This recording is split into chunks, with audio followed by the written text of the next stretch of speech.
don't close the door to Allah.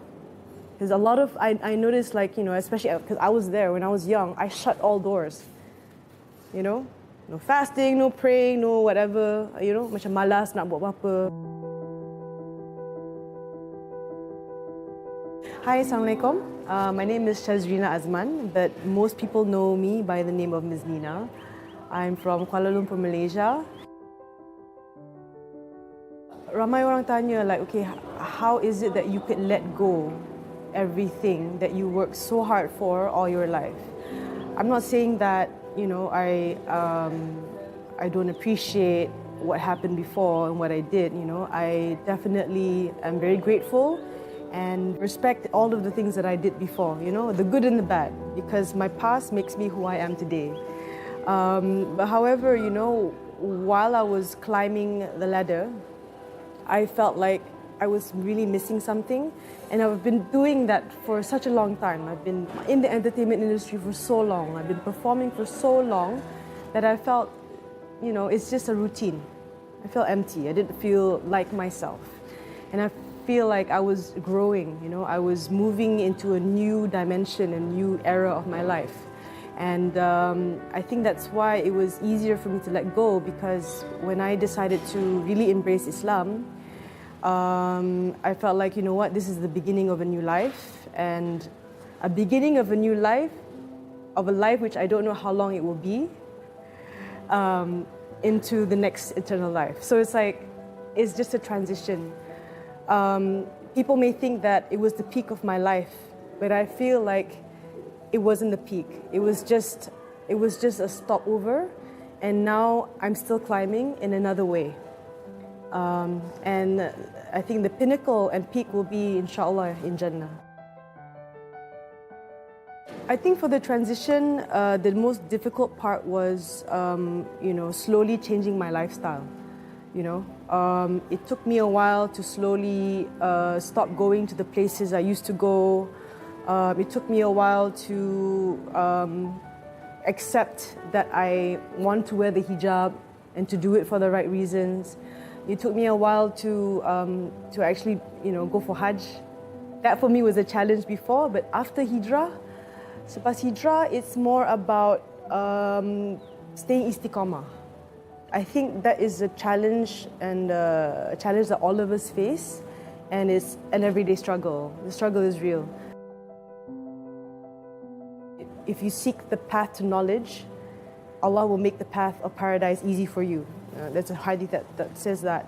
And when I think about that, it gives me motivation that, you know what, when I seek knowledge, which helps me stay istiqamah, it will get me, inshallah, what I want, which is Jannah. Al-Fatiha has a huge effect on me, because it is the first surah that I ever memorized. It's the first surah that I've ever understood. And it is something that we say every single day. And it is everything all in one. You know, we praise Allah subhanahu wa ta'ala, we seek guidance from Him alone, we ask from Him alone. And at the same time, you know, subhanAllah, we ask for the straight path, we ask for Him to give us to be of those who are righteous, not of those who are misguided. So, and at the same time, it's also a conversation between us and Allah, me and Allah. So it's very like, it's a very strong surah. Inshallah, one day I'd love to write a book. I don't know what kind of book, but any kind of book, inshallah. Maybe on my reflections or, you know, hijrah. Then number two, I would like to be able to really understand the kalam of Allah, the Quran, be able to really, you know, memorize a lot, really understand the Arabic, you know, to the point that when I listen to Quran and when I read it, I know exactly what Allah is trying to tell me. And then, you know, I want to go to Iceland, inshallah, because it's so beautiful. Yeah, Iceland is definitely in my bucket list. Maybe climb a mountain like Annapurna or something one day, inshallah. And yeah, a lot more traveling. I think for remaja sekarang and for teenagers or young adults, the most important thing is to ask yourself, what is my purpose in life? Why am I here? Why am I doing what I'm doing? and to try to put things into perspective. My advice is, don't live just for dunya.